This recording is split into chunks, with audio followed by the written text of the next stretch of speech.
आदित्य ने पापा की सलाह मानी और एक हफ्ते के लिए घर छोड़कर बाहर चला गया। माँ और स्नेहा दोनों उसकी गैर मौजूदगी से टूट गईं। दोनों ने वादा किया कि अब झगड़ा नहीं होगा। आदित्य लौट आया और उसे लगा कि अब शांति कायम हो जाएगी, लेकिन क्या यह शांति स्थायी थी? अब आगे। आदित्य के लौटने के बाद घर में माहौल बदल गया था। माँ और स्नेहा दोनों ज्यादा सौम्य व्यवहार करने लगी। माँ कभी कभी खुद ही कह देती, बहू तू आराम कर, मैं कर लूंगी, और स्नेहा भी माँ के सामने हमेशा प्यार से बात करती। आदित्य ऑफिस से लौटता तो घर में मुस्कुराहट देख खुश हो जाता। उसके मन में संतोष था कि शायद उसने झगड़े की जड़ उखाड़ दी, लेकिन यह शांति ज्यादा दिन टिक न सकी। एक दिन मोहल्ले की औरतें घर आईं।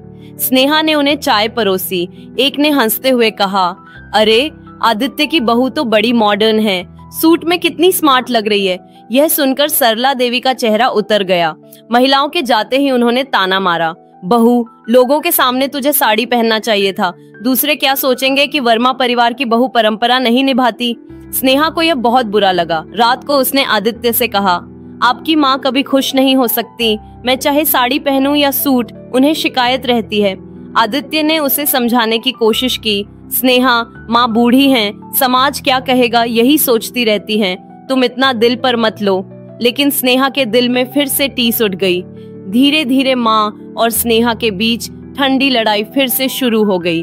माँ ताने मारती, स्नेहा चुप रहती, लेकिन भीतर ही भीतर खिन्न होती। और जब आदित्य घर आता तो दोनों बारी बारी से एक दूसरे की शिकायत करती। आदित्य फिर वही पुराने चक्रव्यूह में फंस गया। कभी माँ का पक्ष लेता तो पत्नी नाराज, कभी पत्नी का पक्ष लेता तो माँ आहत। इस झगड़े का असर आदित्य और स्नेहा के निजी रिश्ते पर भी दिखने लगा। पहले जो रातें हंसी ठिठोली में कटती थीं, अब अक्सर चुप्पी में गुजरती।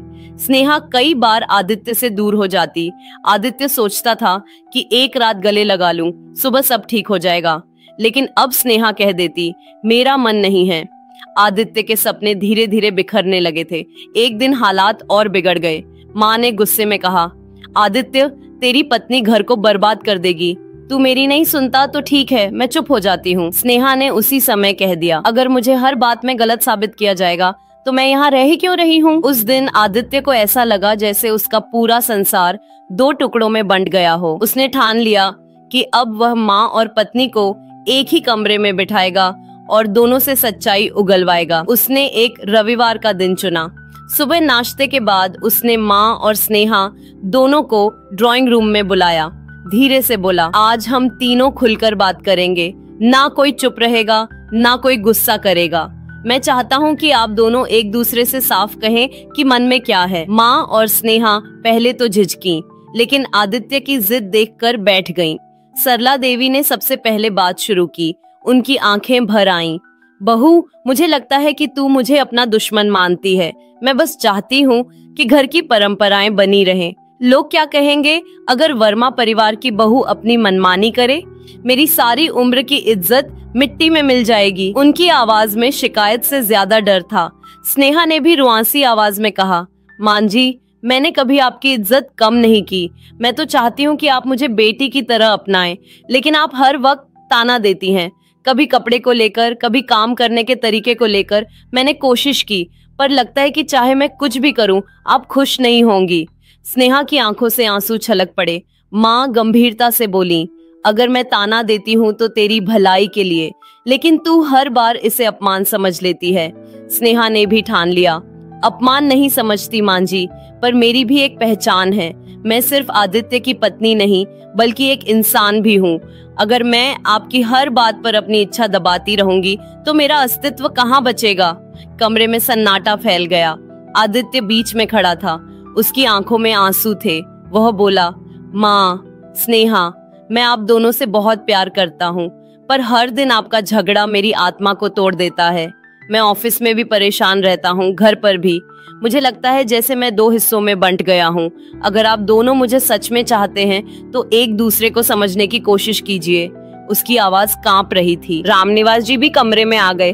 उन्होंने गंभीर स्वर में कहा, सरला, तूने अपनी जिंदगी परंपराओं में गुजारी है, लेकिन यह पीढ़ी अलग है। और स्नेहा, तू भी समझ कि माँ का डर गलत नहीं, बस पुराना है। अगर तुम दोनों अपनी अपनी जिद से एक कदम पीछे नहीं हटोगी तो ये घर टूट जाएगा। उनकी बातें सुनकर माँ और स्नेहा दोनों चुप हो गईं। कुछ देर की चुप्पी के बाद सरला देवी ने गहरी सांस ली और कहा, ठीक है बहू, अगर तुझे लगता है कि मैं तुझे ताना देती हूँ तो आज से मैं तुझसे कुछ नहीं कहूंगी, लेकिन क्या तू भी वादा करेगी कि तू मुझे अपमानित महसूस नहीं कराएगी? स्नेहा की आंखों से आंसू बह रहे थे। स्नेहा ने माँ का हाथ पकड़ा और कहा, माँ, मैं हमेशा आपकी इज्जत करूंगी। यह मेरा भी घर है और मैं इसे छोड़कर कहीं नहीं जाऊंगी। लेकिन माँ जी, मैं भी आपसे एक वादा चाहती हूँ कि आप मुझे बेटी की तरह देखें, बहू की तरह नहीं। सरला देवी ने आंखें झुका ली, धीरे से बोली, अगर तू बेटी बनना चाहती है तो मैं भी तुझे बेटी की तरह अपनाऊंगी। आदित्य ने भी गहरी सांस ली और बोला, अब मुझे डर नहीं है, अब मैं घर और परिवार की तरफ ध्यान दे पाऊंगा। अगले दिन ऑफिस से घर लौटते समय आदित्य ने देखा स्नेहा और सरला देवी रसोई में हंसी खुशी काम कर रही थीं। स्नेहा ने हाथ जोड़कर कहा, मां जी, अब हम एक परिवार की तरह रहेंगी।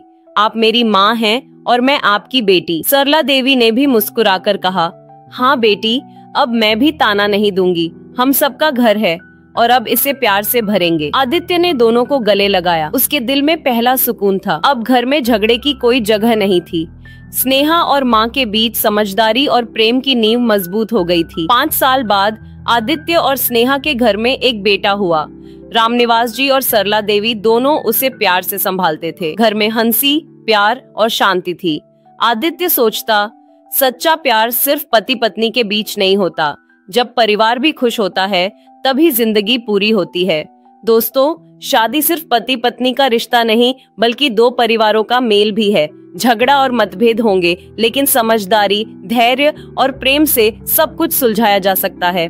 तो दोस्तों, ये थी आज की कहानी। अगर आपको ये सफर अच्छा लगा हो तो कहानी की बगिया को जरूर सब्सक्राइब करें। अगली मुलाकात नई कहानी के साथ होगी। तब तक के लिए नमस्कार। क्योंकि कहानियों का सफर कभी खत्म नहीं होता और यही है कहानी की बगिया की पहचान।